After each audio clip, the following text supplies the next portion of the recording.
A paz do Senhor, um bom dia, uma boa tarde para você, até mesmo uma boa noite, né? Nós estamos aqui gravando mais uma videoaula, então eu não sei que horas você está assistindo essa aula, mas eu quero desejar a você a bênção de Deus, a graça e a paz que excede a todo entendimento, possa guardar o teu coração, tá bom? Então hoje nós estamos começando, né, mais uma série de estudo, isso mesmo, você que já nos acompanha, você que é o nosso aluno. Então eu tenho uma novidade para você, é bênção de Deus. Hoje nós estamos dando início ao nosso novo módulo, isso mesmo. Olha que módulo bonito, olha que bênção, olha que livro bonito. Nós vamos dar uma olhada no panorama do Novo Testamento.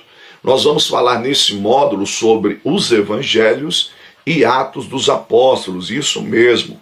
Nós vamos estudar os Evangelhos e o livro de Atos dos Apóstolos. Então, meu irmão, é bênção de Deus para a tua vida, bênção de Deus para o teu ministério. Tá vendo? Você que não adquiriu ainda o teu módulo, entre em contato conosco, se inscreva, tá bom? Você que é o nosso aluno EAD, isso mesmo. Você tem a possibilidade de estudar no conforto do teu lar, no melhor horário para você, né? Nós sabemos que hoje nos nossos dias são tão corridos, não é verdade? Hoje os horários de trabalho são os mais diversos e às vezes você tem vontade de estudar e não consegue. Então tá aí a oportunidade, tá bom? Você que é o nosso aluno presencial, você tem aí a possibilidade de ter esse reforço por meio do vídeo, isso mesmo.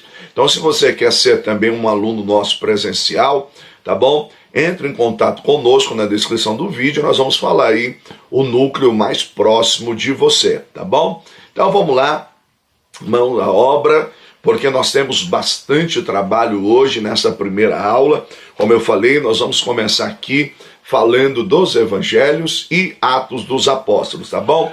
Então, como nós sempre falamos antes de nós começarmos as nossas aulas, é importante que você esteja aí com a sua Bíblia, tá bom? Eu já estou com a minha aqui em mãos, tá? Se você não tem a Bíblia, assim, impressa, tem ela no celular, no tablet, mas é importante que você esteja com a sua Bíblia, tá bom, meu irmão? Então nós vamos orar, Bíblia na mão, módulo na outra, e pedindo a bênção de Deus sobre as nossas vidas nesta aula de hoje, tá bom? Vamos orar, falar com Deus? Se você pode, feche os teus olhos e vamos falar com Deus. Senhor, Deus e Pai, nós queremos pedir, Senhor, a Tua graça, a Tua misericórdia.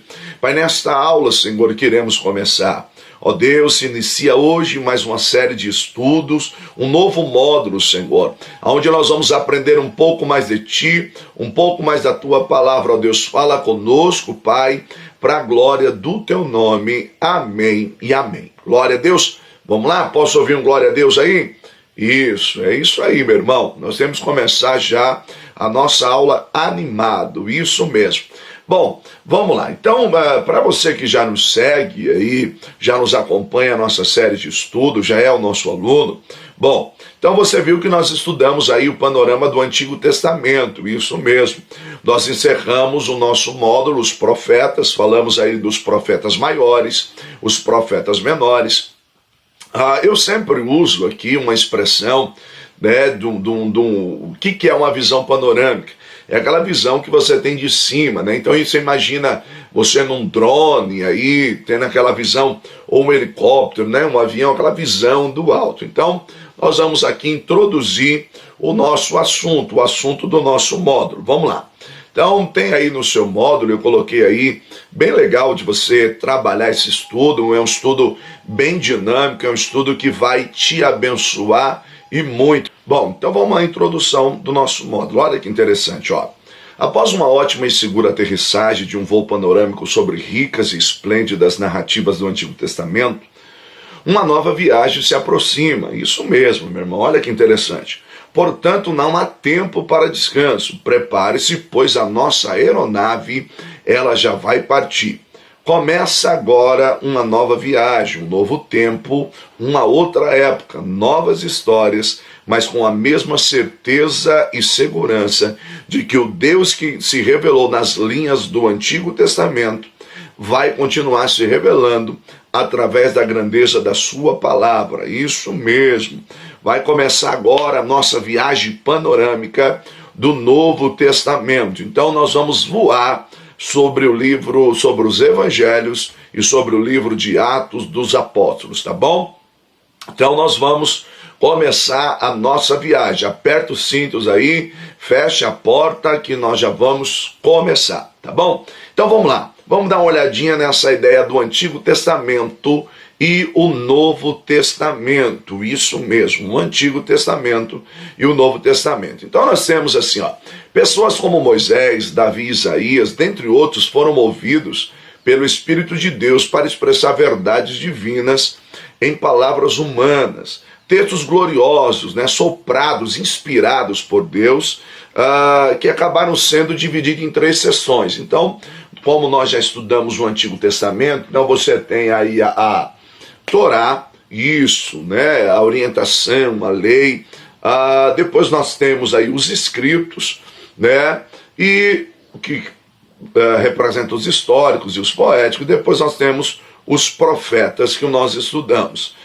Junto a esses livros são conhecidos como o Antigo Testamento, uma declaração solene de Deus desde a criação do mundo, surgimento da humanidade, a queda do homem, toda a narrativa de Israel, o surgimento de Israel como nação.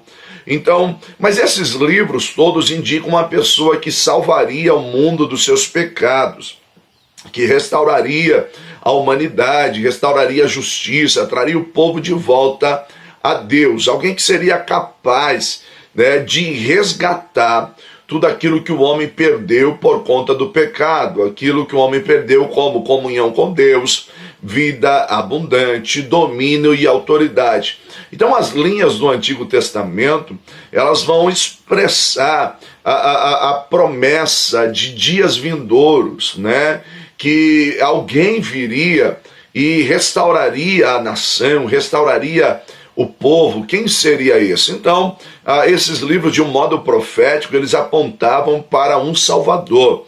Então, o Antigo Testamento, ele termina com essa esperança, né? Termina com essa expectativa. Quem será esse que vai vir e vai nos resgatar? Aguardando essa realização futura. Então, ele vai se encerrar com isso. Daí a importância de você estudar a Bíblia como um todo. Por quê? Porque se o Antigo Testamento ele encerra com essa expectativa, o Novo Testamento se inicia justamente trazendo essa revelação. Aquilo que foi profetizado no Antigo Testamento, agora é revelado no Novo, isso mesmo. Então nós não temos, por exemplo, 2 Bíblias, é uma única Bíblia, né? É a revelação de Deus à humanidade. Mas aí você tem, numa linguagem teológica, a revelação progressiva, aquilo que no Antigo Testamento ainda é sombra, você tem o cumprimento disso no Novo Testamento. Então o Novo Testamento, ele vai justamente lançar luz ao Antigo Testamento. Então, no Antigo Testamento, o que outrora era apenas sombra, nas páginas do Novo Testamento vai se cumprir. Então, o Messias, o Mashiach, que era esperado por muitos nas linhas do Antigo Testamento, aquele que foi profetizado no Antigo Testamento, ele é revelado no Novo Testamento. E tudo isso se cumpre na pessoa do Salvador, que é Jesus Cristo, o Filho do Deus vivo. Então, quando você olha para o texto, para a carta aos Colossenses, capítulo de número 2, verso 17, diz assim, ó: estas coisas são sombra do que haveria de vir. A realidade, porém, se encontra em Cristo. Olha que bênção. Estas coisas são sombras do que haveria de vir. A realidade, porém, encontra-se em Cristo. É isso que eu estou lhe falando. Então aquilo que outrora foi profetizado, agora se cumpre na pessoa de Cristo. E aí nós olhamos também a Epístola aos Hebreus, quando diz assim, ó: há muito tempo Deus falou de muitas vezes e de várias maneiras aos nossos antepassados, por meio dos profetas. Mas nesses últimos dias falou-nos por meio do Filho, a quem constituiu o herdeiro de todas as coisas e por quem fez o universo. O Filho é o resplendor da glória de Deus, é a expressão exata do seu ser, sustentando todas as coisas por sua palavra poderosa. Depois de ter realizado a purificação dos pecados, ele se assentou à direita da majestade nas alturas. Isso mesmo, Hebreus 1, de 1 a 3. Você confere aí na sua Bíblia. Então, o Novo Testamento, ele vai anunciar a chegada do Salvador. Aquilo que o Antigo Testamento aguardava se cumpre no Novo. Então, os dois testamentos indicam uma ordem eterna além do mundo que conhecemos. Um mundo de glória celestial para aqueles que buscam a Deus, mas de julgamento para aqueles cujas vidas continuam centradas em si mesmo. Então você tem a revelação de Deus para aqueles que aguardam a remissão, para aqueles que esperam no seu Salvador, é a boa notícia, mas para aqueles cuja vida está centralizada no seu eu, também esta revelação representa o juízo vindouro, porque o Senhor viria para também despertar aquilo que no Antigo Testamento foi conhecido como o dia do Senhor. Um dia de bênção para os justos, mas um dia de castigo para os ímpios. Então, o Novo Testamento ele é composto de 27 livros, consiste em 4 evangelhos, um livro histórico, né, o livro de Atos, a história da igreja.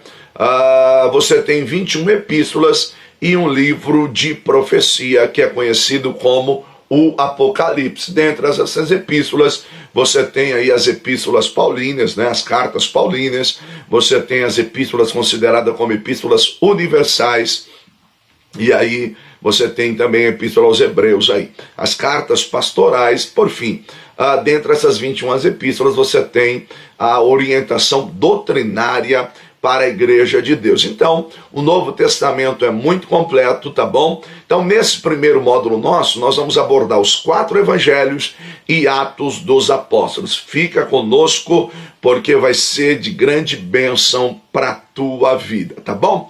Eu quero pensar com você agora no primeiro capítulo. Eu te dei a introdução, você que tem o seu módulo, e agora eu quero pensar com você aí no primeiro capítulo do nosso módulo. Então vamos lá, descobrindo os evangelhos. Então nós vamos aqui para o primeiro capítulo. Primeiro capítulo, irmão, do nosso módulo tem por título O Deus que escreve a história. Nosso primeiro capítulo tem o título O Deus que escreve a história. Eu quero que você guarde bem este título desse capítulo, porque você vai entender no decorrer da nossa aula que é justamente isso que vai acontecer.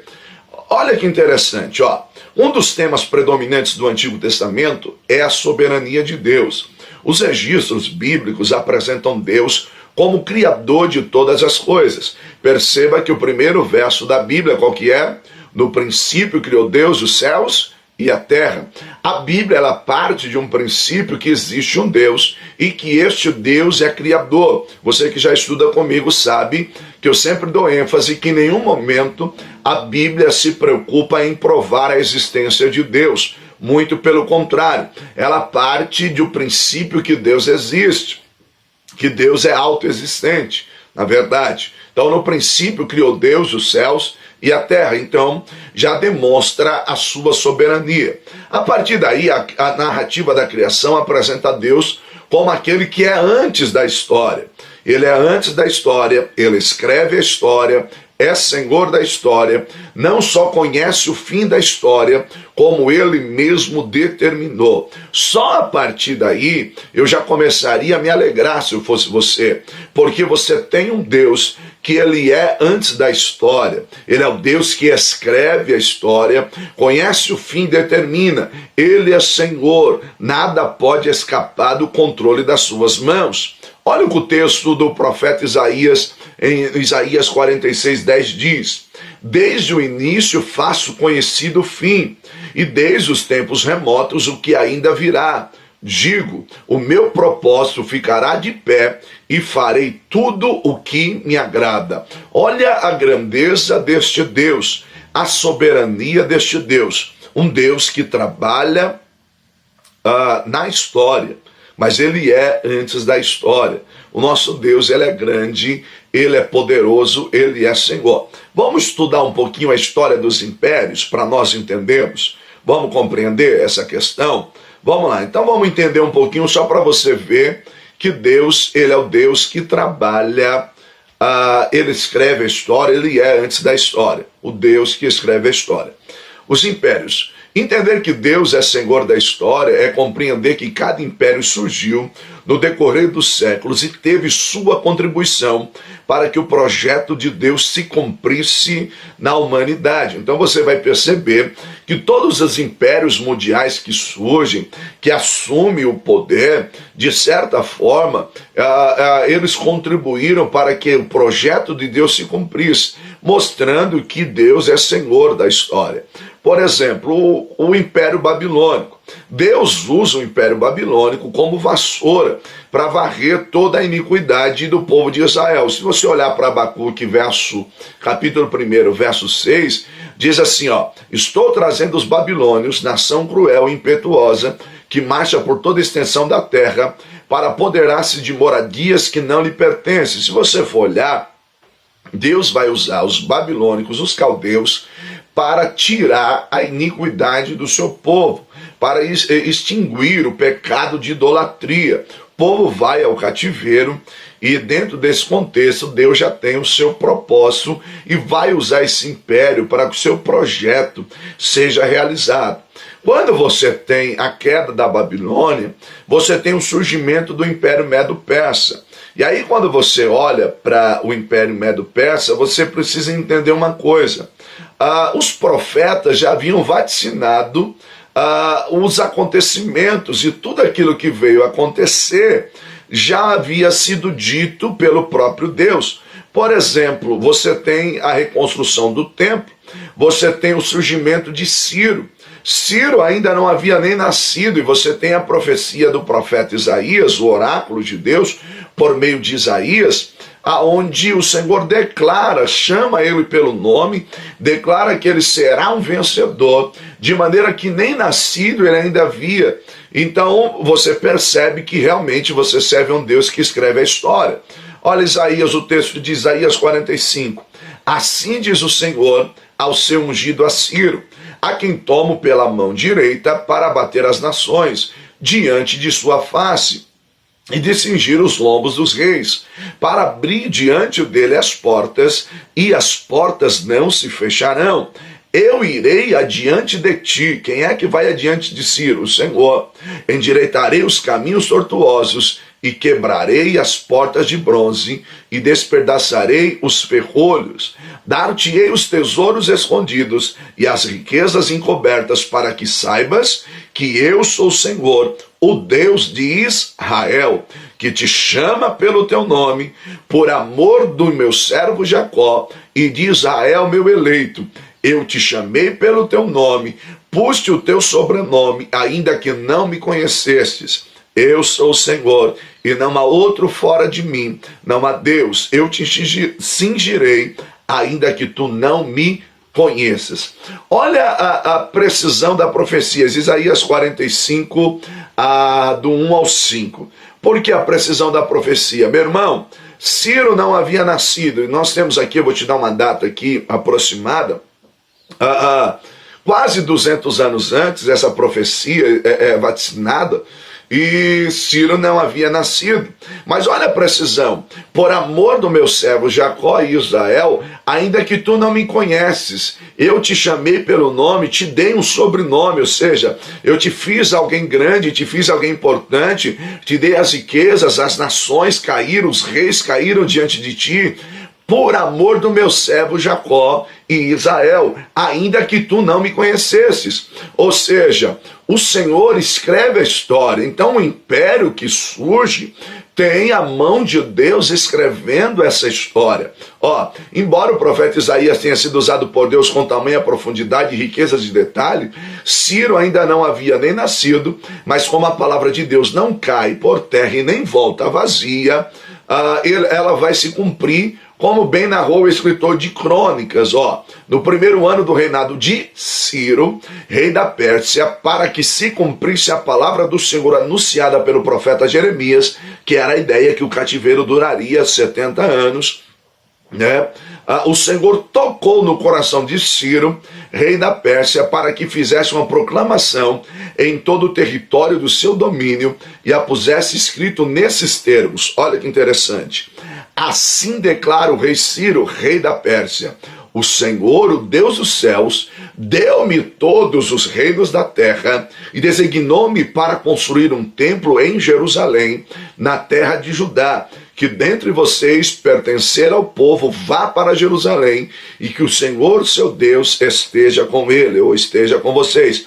Então você tem essa narrativa em 2 Crônicas 36, do 22 e 23. Olha a riqueza disso, meu irmão. Olha a profundidade. Lá no profeta Isaías é profetizado e se cumpre aqui em 2 Crônicas. Você percebe que Deus escreve a história, que nada acontece por acaso, que Ele é Senhor e que se assenta na casa de máquinas que controla o universo. Ele tem o controle nas suas mãos, Ele é poderoso, Ele é Senhor. Meu irmão, então se alegra. Talvez você esteja passando por um processo difícil, talvez as circunstâncias parecem que estão adversas, mas eu quero liberar uma palavra sobre a tua vida. Você serve a um Deus que escreve a história, isso mesmo, alegra o seu coração, engole aí essa voz de choro, porque o teu Deus é o Deus que escreve a história, é Ele que te guia, é Ele que controla todas as coisas, tá bom, meu irmão? Então é isso mesmo, enxuga as lágrimas aí, respira fundo, calma, minha irmã, isso mesmo, é com você que Deus está falando. Então, calma, respira, o meu Deus escreve a história, tá bom? Vamos continuar estudando aqui? Então vamos lá, glória a Deus por isso. Esdras também vai narrar isso, olha que interessante. No primeiro ano do reinado de Ciro, rei da Pérsia, a fim de se cumprir-se a palavra do Senhor falada por Jeremias, o Senhor despertou o coração de Ciro, rei da Pérsia, para redigir uma proclamação e divulgá-la em todo o seu reino nesses termos.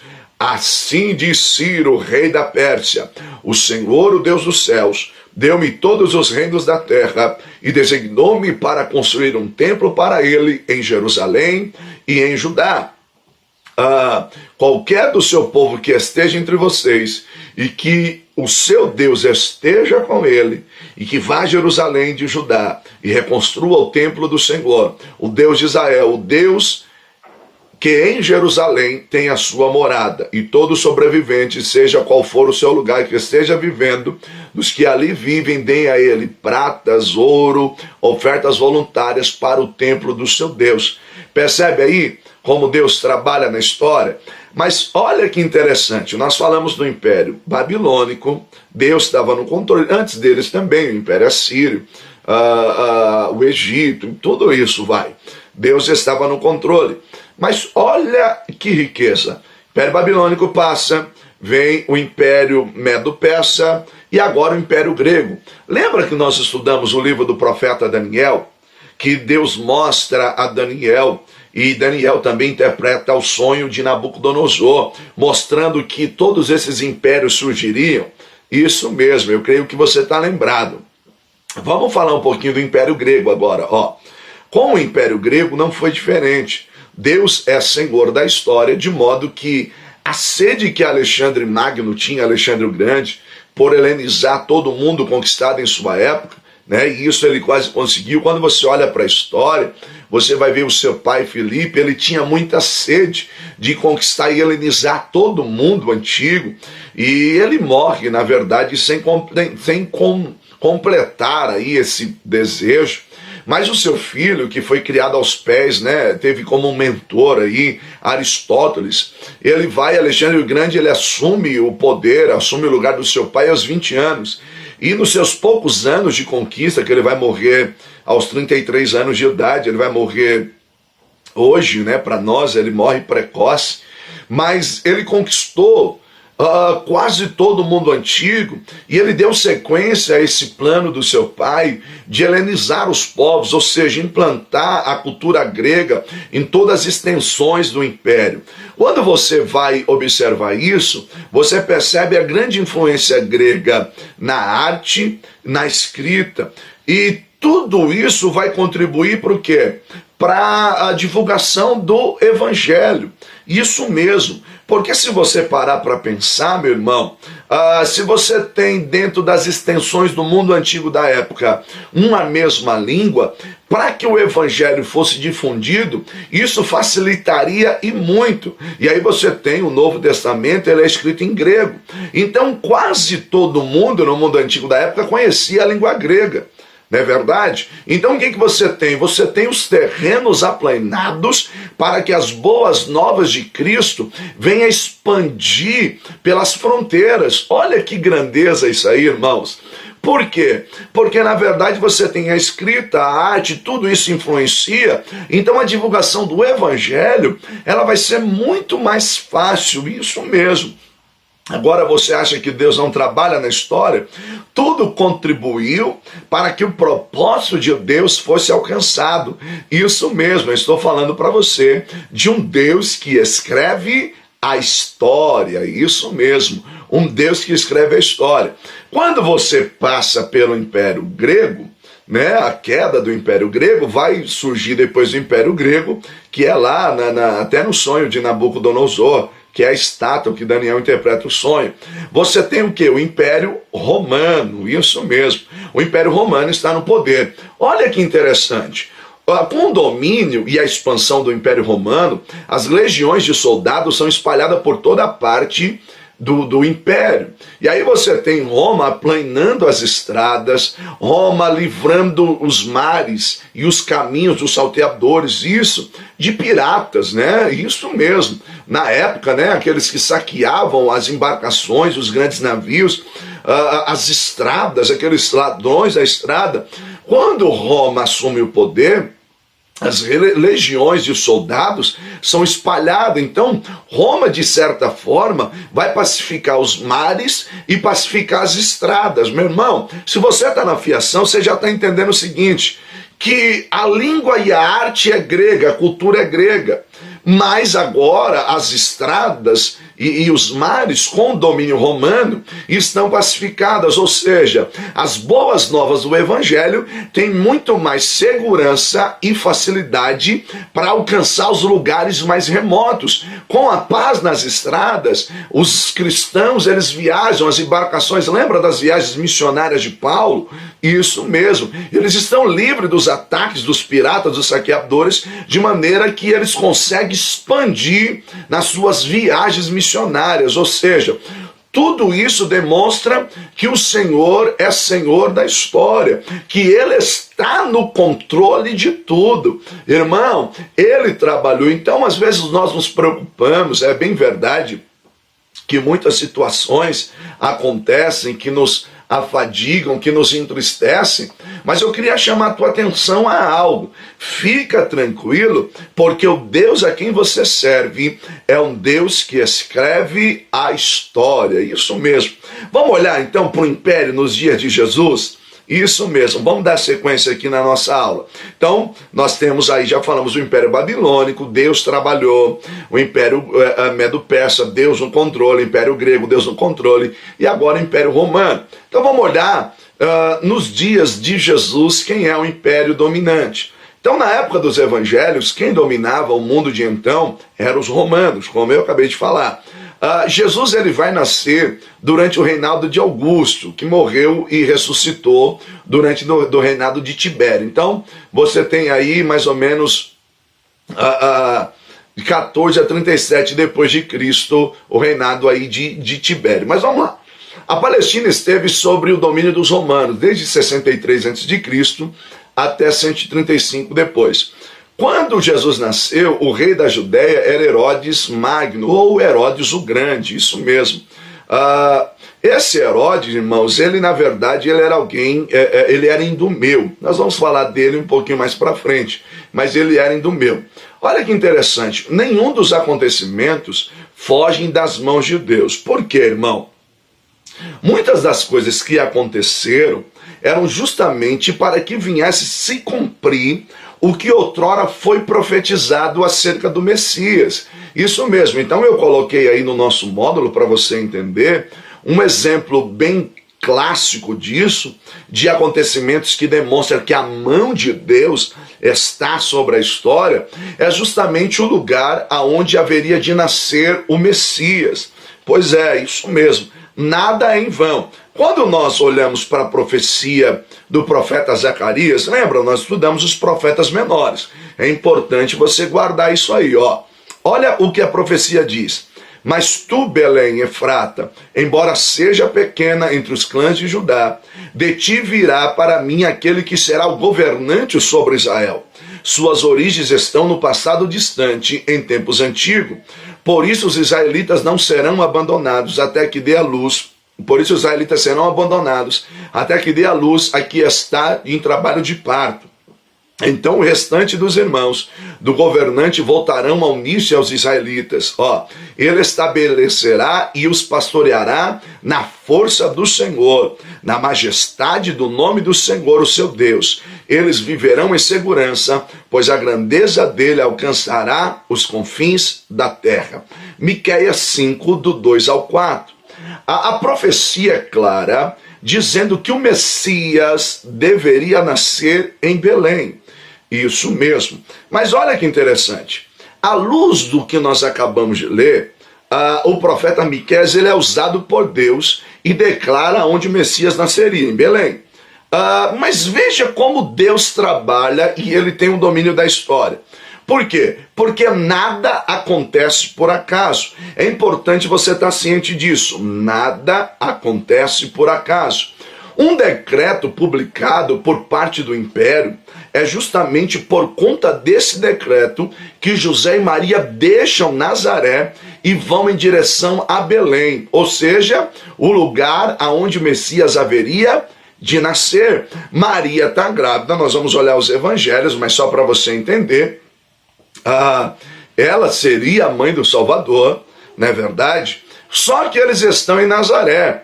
A profecia messiânica, lá em Zacarias, diz que o Messias teria que vir de Belém. Mas como é que isso vai acontecer? Deus está no controle da história. E para que se cumprisse a profecia, meu irmão, olha a grandeza disso. Isso aí tem que alegrar o teu coração e você entender que o Deus a quem você serve é um Deus que trabalha na história. Ele escreve a história. Olha que interessante, para que a profecia viesse se cumprir e o Messias nascer aonde fora profetizado, vai se divulgar, o imperador, ele vai promulgar um decreto para que isso aconteça. Naqueles dias, César Augusto publicou um decreto ordenando o recenseamento de todo o Império Romano. Este foi o primeiro recenseamento feito quando Quirino era governador da Síria.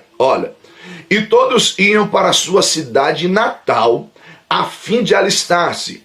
Assim José também foi da cidade de Nazaré da Galileia para a Judéia, para Belém, cidade de Davi, porque pertencia à linhagem de Davi. Olha que interessante. Ele foi a fim de alistar-se com Maria, que lhe estava prometida em casamento e esperava um filho. Enquanto estavam lá, chegou o tempo de nascer o bebê. Coincidência? Você acha que é coincidência? Não, vou perguntar. Você acha que é coincidência? Ou Deus a quem você serve, ou Deus a quem você conhece, é o Deus que trabalha na história? Minha irmã, meu irmão, você tem que dar um glória a Deus e dizer que o seu Deus é poderoso, que o seu Deus é grande.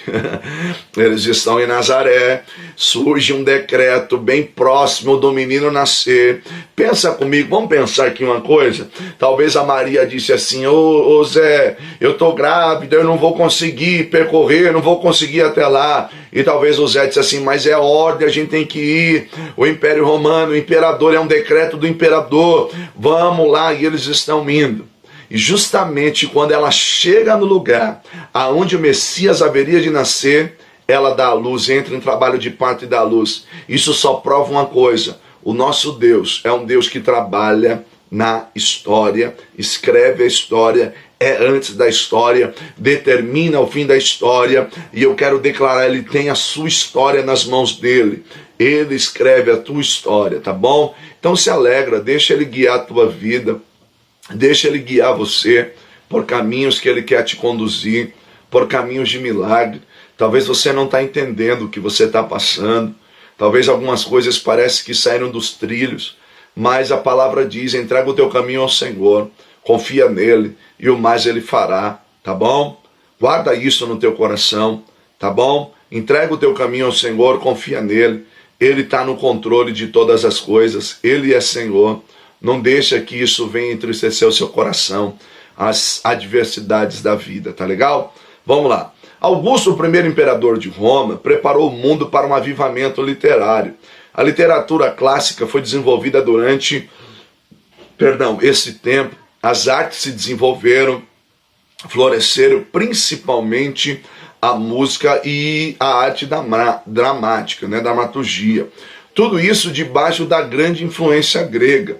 Daí as chamadas, muitas das vezes, da cultura grego-romana. Por que era conhecido como cultura grego-romana? Porque, na verdade, você tem o império, ele é romano, mas a cultura, a influência da cultura e da arte é grega. Então, você tem aí as 4 línguas que se destacavam, no mundo romano, elas eram o latim, o grego, o hebraico e o aramaico. Então você tem essas 4 línguas que se destacavam no Império Romano. Perceba que o império dominante é Roma. E aí você tem toda a literatura da influência grega. E aí, meu irmão, para que o evangelho seja difundido, isso, num popularzão, desculpa a expressão grosseira, é uma mão na roda. Então você percebe que Deus está no controle, tá bom?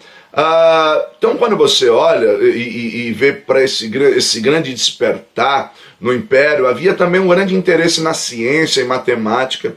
Os meios de sustento daquele tempo eram a agricultura e a indústria. Lógico que por processo bastante rudimentar, próprio da época, que de certa forma atendia às necessidades da época, As estradas do Império eram realmente maravilhosas, como eu falei, tudo isso contribuía. As estradas romanas, ou em latim, as vias, eram uma infraestrutura física vital para a manutenção e desenvolvimento do Estado romano. Elas foram construídas a partir de cerca de 300 a.C., através da expansão e consolidação da República Romana e do Império Romano, isso mesmo.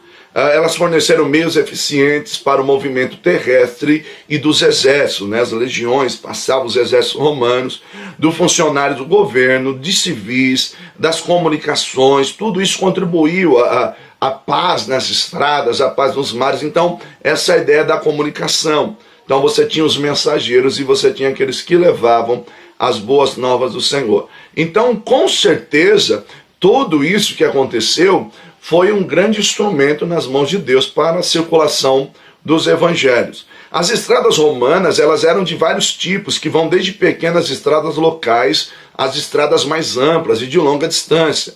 Elas foram construídas, irmãos, para conectar cidades, conectar grandes bases militares. Então elas eram muitas das vezes de calçadas curvadas para drenagem, e elas eram ladeadas por caminhos mesmo de pedestres mesmo, os percursos.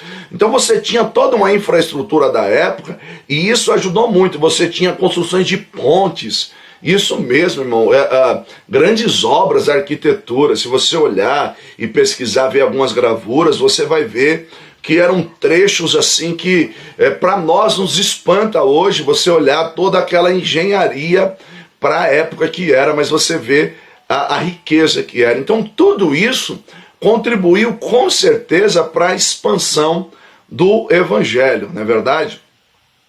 Alguns trechos poderiam passar por terreno pantanoso, por meio de bases sorteadas ou empilhadas. No auge do desenvolvimento de Roma, não menos do que 29 grandes estradas militares irradiavam a partir da capital, e 113 províncias no final do Império estavam interligadas por 372 grandes estradas. Olha isso, um conjunto composto por mais de 400 mil quilômetros de estradas. Irmãos, olha a grandeza disso. dos quais mais de 80.500 quilômetros eram calçados. Só na Gália, não menos do que 21 quilômetros de estradas foram ampliados e 4.000 quilômetros foram melhorados na Grã-Bretanha. Os trajetos, né, e às vezes as estruturas de muitas estradas romanas sobreviveram por milênios, algumas foram cobertas por rodovias modernas. Você que tem o nosso módulo, eu coloquei aí algumas fotos para você ter uma ideia do que era essa arquitetura romana, irmão. Então tudo isso contribuiu de forma grande, de forma gloriosa. Para quê? Para que o evangelho fosse difundido, fosse levado a longas distâncias. Então, eu até coloquei aqui, tá vendo? Aqui, ó. Isso aqui é um aqueduto, irmãos. Levava água para outras cidades. Você tem aqui as estradas, né? Então, você vê a grandeza que era. E aí você olha para assim, mas por que isso? Por que isso? Irmão, simplesmente, para que contribuísse com a expansão do evangelho. É claro, o mundo estava em desenvolvimento, sim, mas eu quero que você entenda que o Deus que domina sobre a história tem o controle nas suas mãos e nada pode escapar das suas mãos, isso mesmo. Ele é Senhor da história. Então, os romanos, eles não construíram apenas estradas e pontes, construíram aqueduto, e você tem muita coisa boa e muita prova viva nos dias de hoje. Embora a engenharia e a arquitetura romana foi esplêndida, contudo, a moral no império era muito baixa, isso mesmo. Ainda que existissem pessoas virtuosas, o nível ético em geral em Roma era muito baixo. A corrupção no governo, a imoralidade sexual, fraudes no comércio, todo o conceito de superstição religiosa, o paganismo, ou seja, tudo contribuía para que a vida no império fosse, na verdade, um estado de degradação, ou seja, era algo assim que, embora tivesse toda essa grandeza de construir estradas, de expandir, mas o nível moral e ético era muito baixo, como tudo isso aí que eu acabei de narrar para você que acontecia. É nesse contexto que o mundo está preparado para quê? Para o surgimento daquele que foi profetizado lá no Antigo Testamento. Quem é ele? Isso, o Yeshua HaMashiach, Jesus Cristo, o Messias. Olha o que a Epístola de João diz no capítulo 3, verso 8. Aquele que pratica o pecado é do diabo, porque o diabo vem pecando desde o princípio. Mas para isso se manifestou o Filho de Deus, para destruir as obras do diabo. Isso mesmo. Enquanto o mundo estava em degradação moral e ética, o mundo está prestes a receber aquele que veria destruir, aniquilar o poder do pecado e das trevas. Isso mesmo. Enquanto a moral do império era má, por outro lado, a moral do reino de Deus estava centrado no núcleo de justiça, paz e alegria, que inevitavelmente conduzem à fraternidade e à paz de espírito. Portanto, o Verbo se fez carne e habitou entre os homens para resgatar a humanidade caída e trazer de volta os princípios e as leis do reino. Isso mesmo, meu irmão. Então você precisa estar ciente que o Deus a quem você serve é um Deus que escreve a história. Esse é o Deus a quem nós servimos. O Todo-Poderoso, o Santo de Israel, o Grande, o Senhor, o Majestoso. Então você percebe que no decorrer da história, Deus preparou o mundo para a chegada do Messias. A revelação é progressiva, né? Lembrando aí a você aí o que nós estudamos, nós voamos pelas linhas do Antigo Testamento, vemos ali o Pentateuco, os livros históricos, poéticos, os profetas, em que momento eles surgiram no cenário de Israel. Quando nós aterrissamos a nossa aeronave, não há tempo para descansos, alçamos voo novamente e vamos pelas linhas do Novo Testamento, entendendo que o nosso Deus é um Deus que escreve a história. Ou seja, tudo o que aconteceu, nada fugiu do controle de Deus. Tudo estava preparado para o surgimento do Messias, para que ele viesse como rei. Isso mesmo. Então, meu irmão, nós estamos estudando aí panorama do Novo Testamento. Já fizemos a nossa introdução, estudamos aí o capítulo 1, Deus que escreve a história, falamos um pouquinho dos impérios e vimos que o nosso Deus é um Deus que escreve a história. Quando você olha para o profeta Daniel, você vê que todos os impérios que surgiram já foram profetizados anteriormente. Então fica tranquilo, porque o teu Deus é um Deus que escreve a história, tá bom? Que Deus te abençoe. Essa foi a nossa primeira aula, e isso do módulo aí, Evangelhos e Atos dos Apóstolos. Se você ainda não adquiriu, adquira, por gentileza, porque você vai ver que o teu estudo ele vai ampliar, tá bom? Tá aqui o módulo, você estudando com o módulo, a tua aula fica muito melhor, a tua aula fica muito mais rica e vai ser bênção para a tua vida, tá bom, meu irmão? Se você acompanha aí essas aulas aí no nosso canal do YouTube, tá bom? Tem a descrição no vídeo, tem o nosso telefone para contato.